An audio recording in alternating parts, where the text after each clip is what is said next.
Assalamualaikum warahmatullahi wabarakatuh.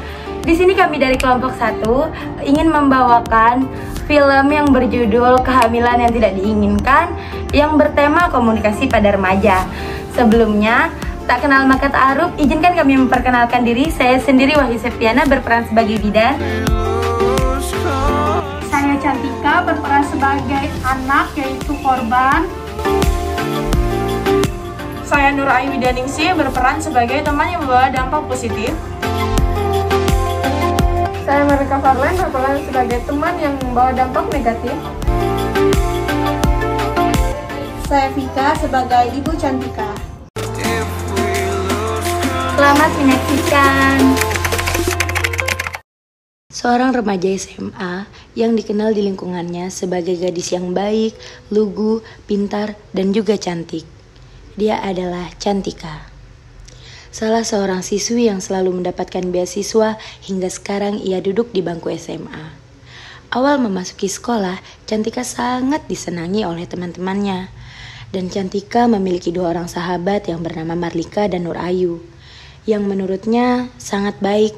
Sehingga baik atau buruk sesuatu yang dialami selalu melibatkan satu sama lain, tanpa ada merahasiakan apapun. Cantika juga memiliki seorang kekasih yang bernama Kevin. Mereka menjalin hubungan cukup lama. Dari mereka duduk di bangku kelas 1 SMA, hingga sekarang mereka duduk di kelas 2 SMA. Pada hari ulang tahunnya, Kevin mengundang teman-temannya dan juga Cantika, kekasihnya, untuk merayakan ulang tahunnya di sebuah hotel. Acara diadakan pada malam hari. Di pertengahan acara, Kevin membawa Cantika ke kamar yang sudah ia pesan. Saat sudah berada di dalam kamar, Kevin mencoba merayu dan mengajak Cantika untuk berhubungan seksual. Namun Cantika terus menolak, hingga Kevin terus merayu dan mengancamnya. Jika Cantika tidak mau, maka ia akan mengakhiri hubungan mereka. Tidak lama kemudian, Cantika akhirnya mau dengan syarat harus menggunakan pengaman atau kondom agar tidak terjadi kehamilan. Ternyata tak disangka kondom tidak melindunginya dari kehamilan.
Iya, silakan masuk. Ada Katan? Iya, ada. Cuman beberapa hari ini nggak mau keluar kamar. Kalaupun keluar, paling cuma buat makan. Coba aja deh kalian 2 masuk.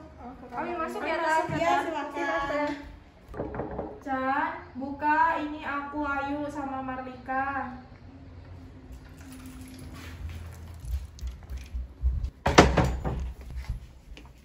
Kamu kenapa, Chan? Kok kayak panik gitu?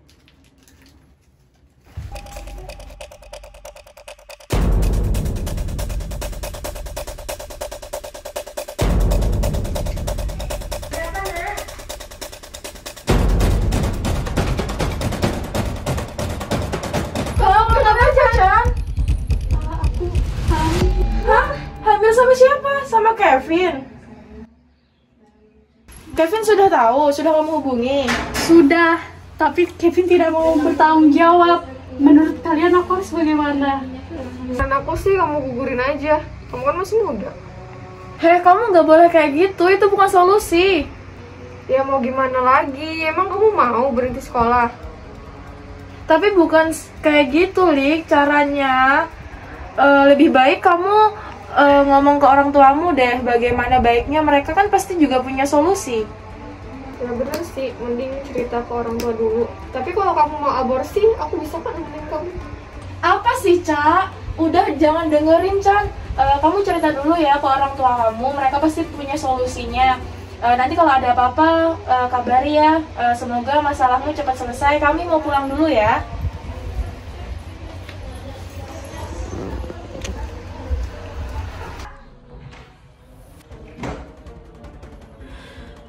Tante, kami pulang dulu ya.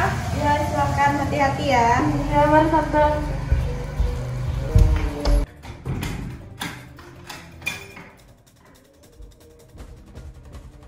Cantika. Nak, bukan nak, ibu mau ngomong.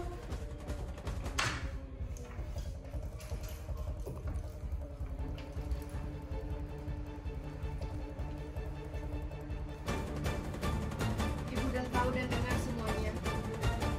Perbuatan apa yang kamu lakukan, Nak? Sehingga kamu jadi seperti ini. Maafin aku, Bu. Aku nggak tahu semua ini bakal terjadi. Aku harus bagaimana? Kita harus ke bidan untuk cari tahu kebenarannya. Karena ibu nggak percaya. Kenapa harus kamu lakukan? Ya udah, ayo kita berangkat nak. Kita siap-siap pergi ke bidan.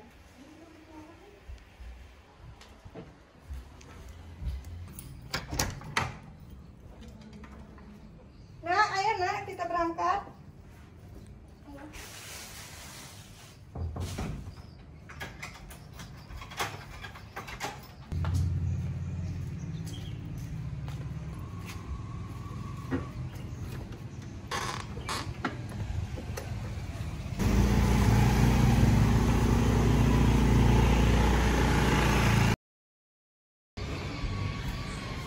Assalamualaikum. Waalaikumsalam, silakan masuk Ibu. Iya. Ayo nak, masuk. Baik Ibu, sebelumnya apakah ada yang bisa saya bantu? Jadi gini Bu Bidan, akhir-akhir ini anak saya sering mual muntah dan dia juga bilang sama saya kalau dia telat haid. Dia curiganya hamil, tapi saya masih belum percaya, makanya saya kesini untuk memastikannya. Baik, sebelumnya perkenalkan nama saya Bidan Septi. Sekarang saya data dulu ya Bu ya, data mengenai anak Ibu. Baik, untuk adik, nama lengkapnya siapa ya Dek? Cantika, Baik, Cantika umur berapa? 17 tahun. 17 tahun. Alamat? Alamatnya di Jalan Trisakti nomor 28. Trisakti nomor 28. Sekarang masih sekolah Dek? Masih kelas 2 SMA. Kelas 2 SMA ya. Baik, kita langsung periksa aja ya. Di sana sudah disediakan tampung wadah air kencing. Nanti kita periksa menggunakan test pack. Kalau sudah, nanti kasih ke saya. Silakan adik sana ya. Ayo, Ibu angkat.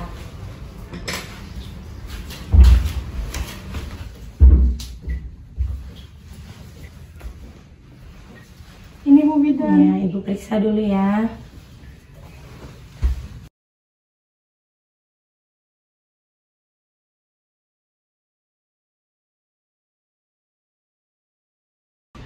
Baik, Ibu, Adek, dari hasil tes pack ini bisa dilihat emang hasilnya positif.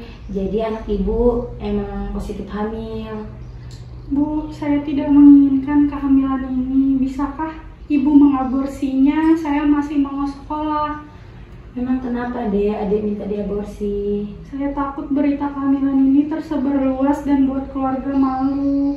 Loh, kenapa harus takut? Memang di mana ayah dari calon bayi ini? Itulah yang jadi salah satu alasan, Bu, kenapa saya ingin mengaborsi kandungan saya. Kenapa bisa seperti itu, Dek? Dia bilang dia belum siap, Bu, dan menyuruh saya untuk menggugurkan kandungan ini. Saya bilang saya tidak ingin menggugurkan kandungan ini, tapi dia memaksa saya sampai saya menangis dan meminta agar dia mau bertanggung jawab, dan dia malah hilang kabar dan pergi begitu saja. Terus adek udah nanyain keluarga dari laki-laki itu? Saya takut, Bu. Kenapa harus takut, Dek? Kamu harus memberitahu keluarganya agar anaknya mau bertanggung jawab atas kehamilan adik ini. Karena ini kan juga ulah dia. Saya tidak mau, Bu. Biarkan saya mengaborsi anak ini. Aborsi bukan jalan yang baik, Dek. Saya tidak bisa membantu jika adek menginginkan aborsi. Lalu bagaimana, Bu? Saya juga bingung. Saya juga tidak mau anak saya melakukan aborsi. Apakah ada cara lain untuk masalah ini? Ibu, mengaborsi bukanlah tugas seorang bidan, dan membantu mengaborsi kandungan pasien itu di luar dari wewenang saya sebagai seorang bidan. Sebaiknya Cantika rawat saja bayi yang ada dalam perutmu itu. Saya tidak mau, Bu. Tolonglah saya untuk mengaborsinya. Dek, jika kamu tetap menginginkan aborsi janin, itu bukan hal yang baik. Itu sangat berdampak buruk pada kesehatanmu, apalagi di usia kamu yang masih sangat muda. Itu sangat membahayakan kamu, Dek. Utamanya akan terjadi perdarahan yang cukup berat dan bisa terjadi infeksi akibat aborsi yang tidak tuntas. Maksudnya, seperti jika adik melakukan aborsi, terus masih ada tersisa janin atau darah yang tertinggal di dalam rahim adik, itu menyebabkan infeksi. Selain itu, aborsi berbahaya juga dilakukan jika dengan mengonsumsi obat-obatan atau menggunakan alat bantu tertentu tanpa dengan pengawasan dokter.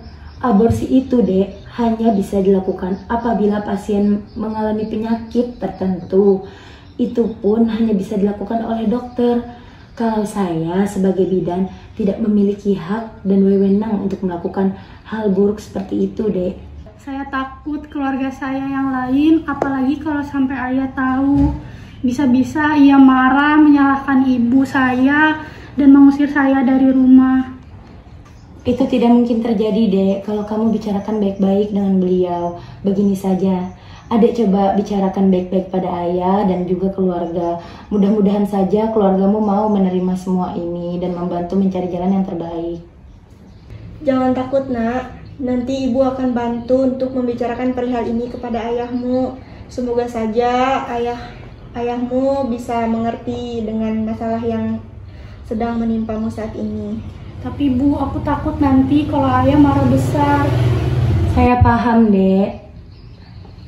Masalah yang menimpa adik sekarang bukanlah masalah yang biasa. Apalagi adik masih menginjak bangku SMA. Psikologis adik pasti belum siap. Fisik adik juga belum siap. Adik harus menanggung apa yang sudah adik buat dan membesarkan janin yang sedang adik kandung. Tapi, gimana nanti kalau kandungan saya tambah besar, Bu Bidan? Iya, itu adalah hal yang wajar. Karena nanti janin yang adik kandung bakal berkembang. Adek tak perlu malu karena adek adalah calon ibu yang hebat buat anak adek nanti. Saya masih takut, Bu Bidan. Adek coba dulu ya. Ada ibumu yang pasti ikut membantu menjelaskan ke ayahmu mengenai permintaan adek untuk mengaborsi kandungan.